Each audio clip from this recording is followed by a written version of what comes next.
எல்லோரும் எப்படி இருக்கீங்க? ரொம்ப நாளாகவே நான் வீடியோ போடலை. எனக்கு வந்து பார்த்திங்கன்னா ஜூலை 1 தான் இந்த வீடியோ நான் எடுத்திருந்தேன். ஜூலை 1 வந்து என்னுடைய கடைசி செக்கப்பு ஜிக்மூரில். அதனால் கடைசி செக்கப்புக்கு நாங்கள் காலையிலே கிளம்பி போயிருந்தோம்.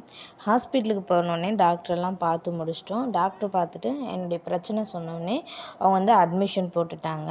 நான் 1 வீக் வந்து பார்த்திங்கன்னா நான் ஜிக்மூரில் தான் ஹாஸ்பிட்டலில் அட்மிட் ஆகியிருந்தேன். ஜிக்மூரில் ஹாஸ்பிட்டலில் வந்து அட்மிஷன் போட்டுட்டாங்கன்னா கன்சீவாக இருந்தாலும் குழந்தை பிறந்தாலும் நம்ம உடம்புல வந்து தோடு, செயின், வளையல் எதுவுமே இருக்கக்கூடாது. எந்த ஒரு பொருளுமே இருக்கக்கூடாது. ஒன்லி மஞ்சள் கலர் கவுர் மட்டும் தான் கழுத்தில் இருக்கணும்னு சொன்னாங்க. நான் எல்லாமே கழட்டிட்டேன். ஆனால் வளையல் மட்டும் என்னால் கழட்டவே முடியல. 8th மந்த் வந்து நான் வளையல் போட்டிருந்தனால வளையல் ரொம்பவே டைட்டாக இருந்தது.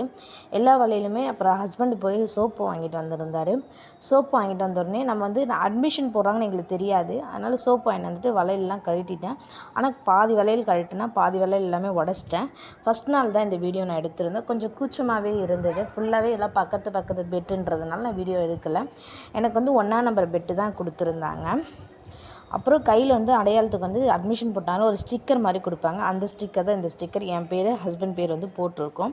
ஃபஸ்ட் நாள் வீடியோ எடுத்துட்டேன். 2வது நாள் வந்து பார்த்திங்கன்னா சாரீ தான் கட்டணும் அப்படின்னு ஹாஸ்பிட்டலில் சொன்னதுனால அவங்களே வந்து ஒயிட் புடவை கொடுப்பாங்க. நான் இது வரைக்கும் சாரீ கட்டினது இல்லைனால என்னை வந்து ஜாக்கெட் கிடையாது. அப்புறம் பக்கத்தில் போய்ட்டு அவங்க சொன்னாங்க, நீங்கள் ஜாக்கெட்டு, இன்ஸ்கர்ட் எல்லாம் வாங்கிட்டு வாங்கினாங்க. கடையில் போய்ட்டு ஹஸ்பண்ட் வாங்கிட்டு வந்திருந்தார். ஆனால் ஜிக்மூர் பொறுத்த வரைக்குமே செம்ம ரேட்டாக இருந்தது.